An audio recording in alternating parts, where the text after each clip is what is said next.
तर तो मोदी सरकारपासून धोका आहे. तो मोदी सरकारपासून धोका आहे. काँग्रेस पक्षानं इंदिरा गांधींना गमावलं अतिरेकी हल्ल्यात, राजीव गांधींना गमावलं अतिरेकी हल्ल्यात. लक्षात घ्या, देशासाठी सर्व धोके पत्करून ते जनतेत गेले आणि त्यांच्यावरती हल्ले झाले. मोदी असं कधी तुम्हाला करताना दिसले आहेत का? किंवा भारतीय जनता पक्षाचा एखादा नेता याने देशासाठी बलिदान दिलेलं आहे, साहस दाखवलेलं आहे.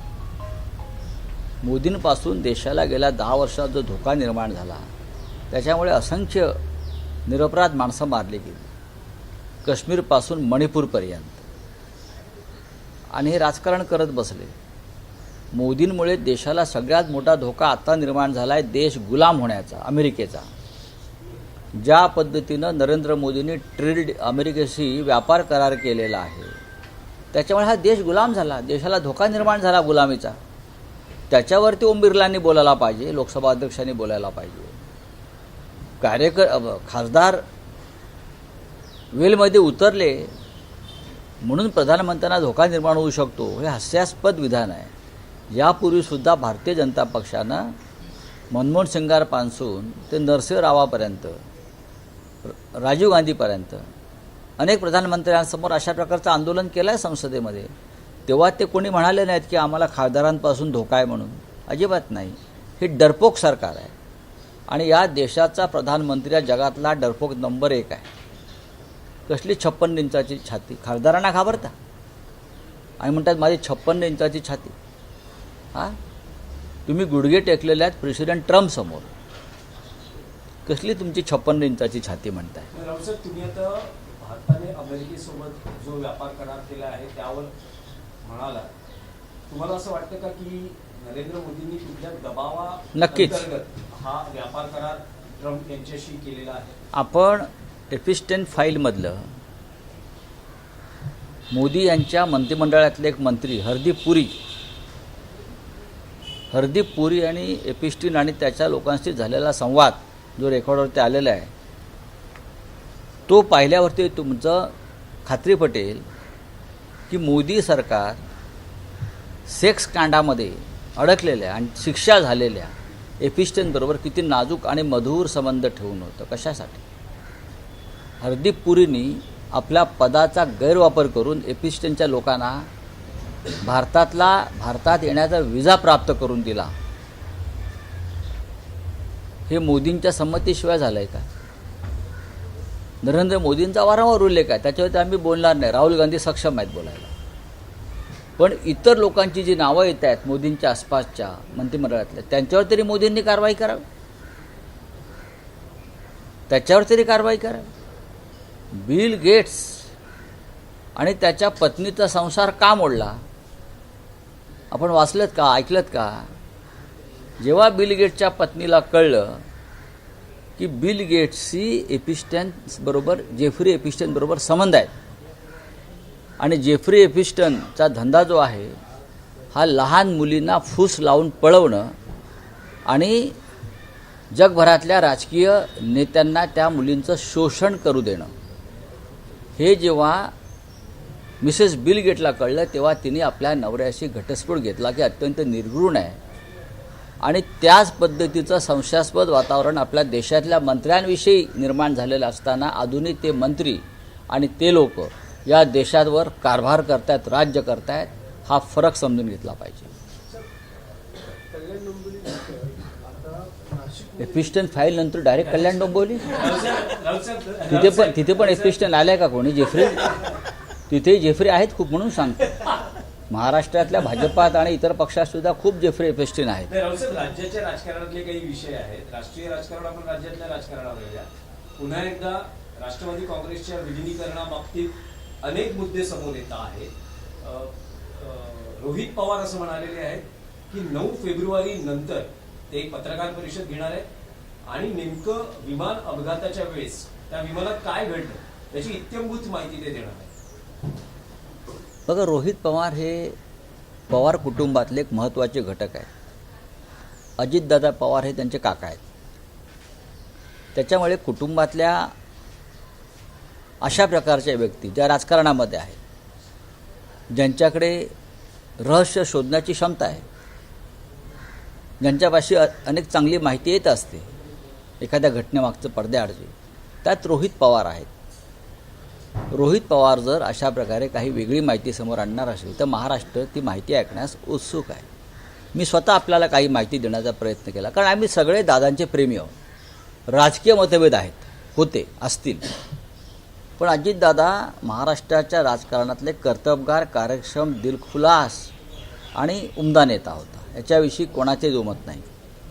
अशा व्यक्तीचं अशा प्रकारे दुर्दैवी निधन व्हावं आणि त्याच्यामागे लोकांनी संशय व्यक्त करावा, त्याच्यामुळे जर काही वेगळी माहिती समोर येणार असेल तर नक्कीच त्याचं आम्ही माहिती घेऊ आणि नक्कीच मी स्वतः रोहित पवारांशी याबाबत बोलेन, कारण मी स्वतः अस्वस्थ आहे अजितदादांच्या निधनानंतर. सर, राष्ट्रवादी संबंधित एक प्रश्न आहे. शिंदेची जी शिवसेना त्याच्यातले जे मंत्री असतील, नेते असतील, प्रताप सरनाईक, रामदास कदम यांची जर गेल्या काही दिवसातली वक्तव्य बघितली तर ते शरद पवारांची बाजू घेताना पाहायला मिळतात. शरद पवारांची बाजू जर कोणी घेत असेल तर त्यात चुकीचं काय आहे? त्यात शरद पवारांची बाजू घेणं हा शब्द चुकीचा आहे. शरद पवारांना अशा प्रकारे बाजू घेण्याची अद्याप कोणी वेळ आली नाही. शरद पवार हे एक या महाराष्ट्राच्या राजकारणातला प्रमुख स्तंभ आहे बाळासाहेब ठाकरेंनंतर.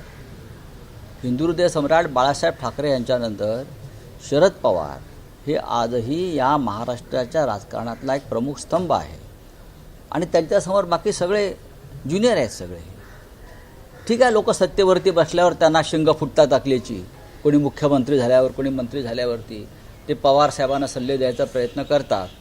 खास करून हे भाजपचे सध्याचे मुख्यमंत्री असतील, काय असेल, हातात सत्ता आहे म्हणून तुम्हालाही शिंग फुटलेले आहेत, लक्षात घ्या. नाहीतर शरद पवारांनी केलेलं काम आणि राजकारणातला त्यांचा अनुभव हा प्रचंड आहे. सर, सुनील तटकरे असं म्हणतात तुम्हाला 2022, 23, 24, 25 मध्ये खलनायक ठरवण्याचा प्रयत्न वारंवार केला गेला. जेव्हा जेव्हा अजितदादांनी भूमिका बदलली तेव्हा मी राजकारणामध्ये खलनायक झालोय. आता सुद्धा मला खलनायक ठरवण्याचा प्रयत्न केलाय. मात्र वेळोवेळी इतिहासच याचं सगळ्यांचं उत्तर. नाही, इतिहासाची चिंता कोणी इतरांनी करू नये. इतिहास घडवण्यासाठी क्षमता असावी लागते. पक्षांतर करणे म्हणजे इतिहास घडवणं असं होत नाही. पक्षांतर करणं आणि सत्तेत सहभागी होण्यासाठी कोल्ह्यांटा उड्या मारणं, मी हे माझं व्यक्तिगत विधान नाही आहे. त्याला कोणी इतिहास घडवला असं बोलू नये. इतिहास घडवण्यासाठी फार वेगळी व्यक्तिमत्व निर्माण व्हावी लागतात. सुनील तटकरे किंवा त्यांच्या लोकांनी आत्मचिंतन केलं पाहिजे. लोक आपल्याविषयी असं का बोलत आहेत? सर, आपण एक फक्त एनसीपीचेच विषय, त्यानंतर केडीएचे घेऊया. विद्या प्रतिष्ठानमध्ये गेल्या 2-3 दिवसांच्या बैठका होत्या.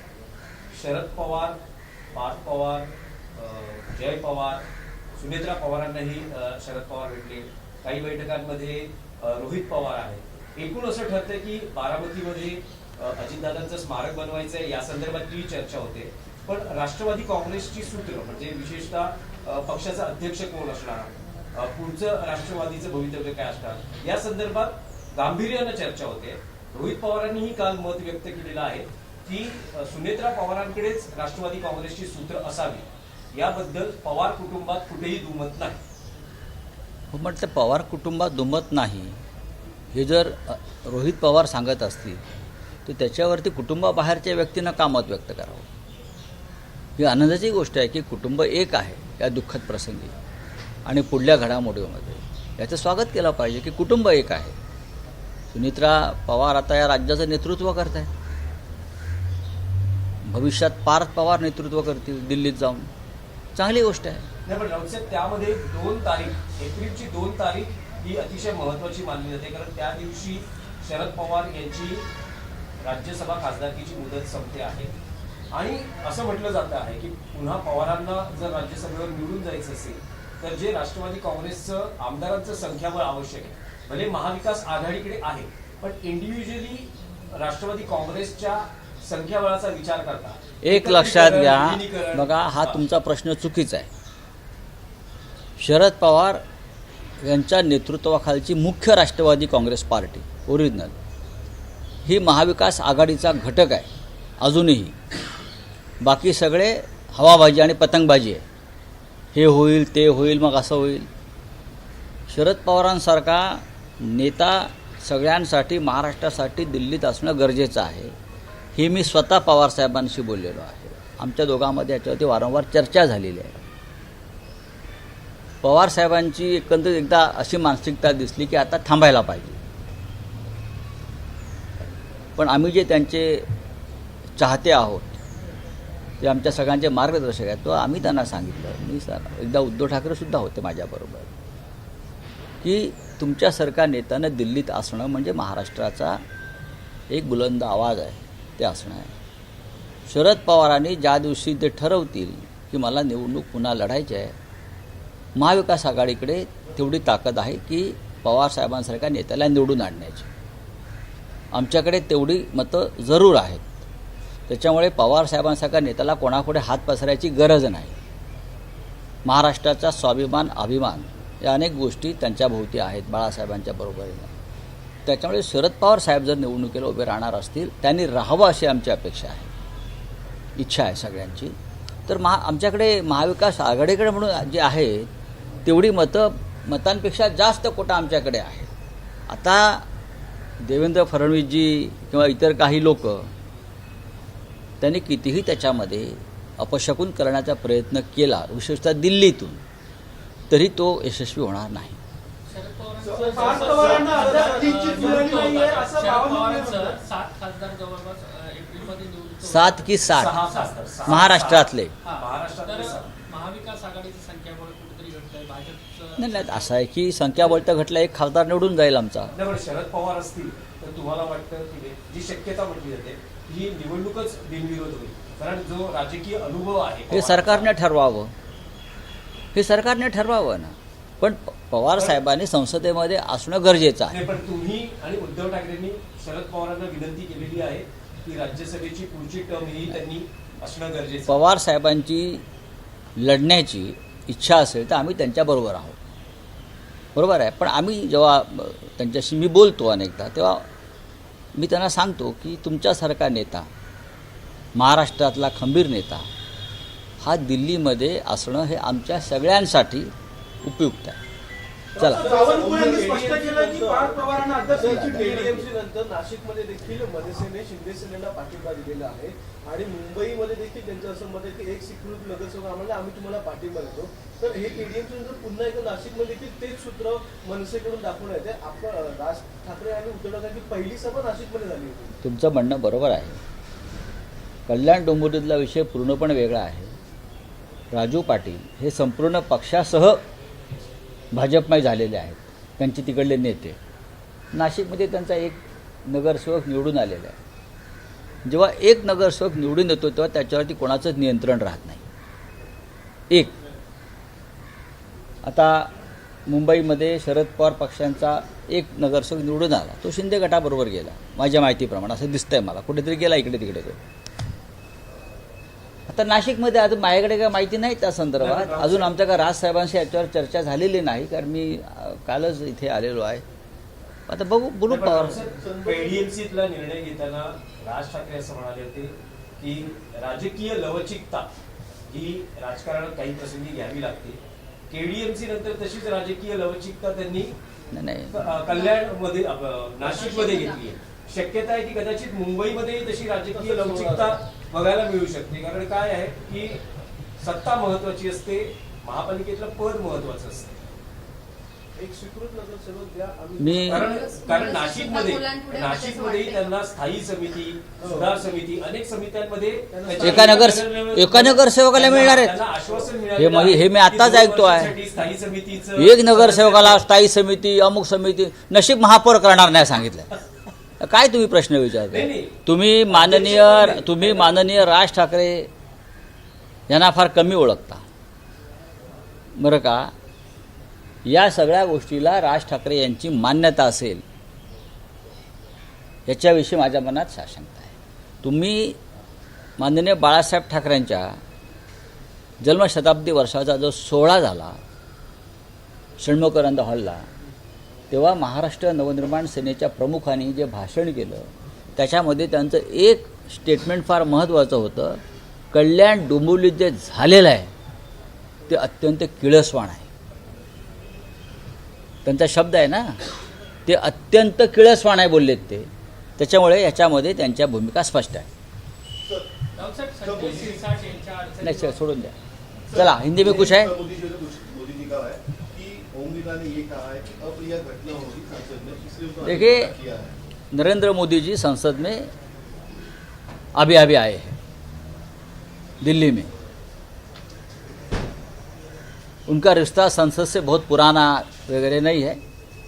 तो संसद किस प्रकार से चलती है और चलाई जाती है ये हमने देखा है. ओम बिरला भी भारतीय जनता पार्टी की ही कार्यकर्ता रहे हैं. संसद में या राज्यसभा हो लोकसभा हो, पहले बहुत बार इस प्रकार का हंगामा हुआ है और प्रधानमंत्री के सामने भी सांसदों का इस प्रकार से आंदोलन हुआ है.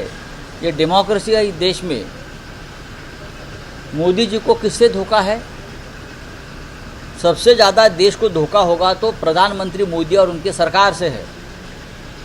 कांग्रेस पार्टी ने देश के सुरक्षा के लिए जो जितना बलिदान किया है उसका 1% भी कभी मोदी जी ने और उनके पार्टी ने किया नहीं है.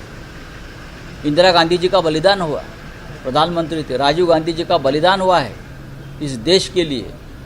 आप मुझे दिखाइए, भारतीय जनता पार्टी के लोग इतनी बड़ी सिक्योरिटी की फौज लेकर घूमते हैं. मोदी जी, हाँ, इतनी फौज तो ट्रम्प के पास नहीं है. किससे धोखा है सड़क पर? आप संसद की बात करते हो, आप सड़क पर किसको धोखा है आपका? 60 सिक्योरिटी गाड़ियों का काफिला लेकर देश का प्रधानमंत्री घूमता है, गरीब देश का प्रधानमंत्री. हाँ, आप क्या दिखाना चाहते हो? कोई धोखा नहीं, ये नौटंकी है. ये देश में कोई मोदी जी को हाथ नहीं लगाएगा.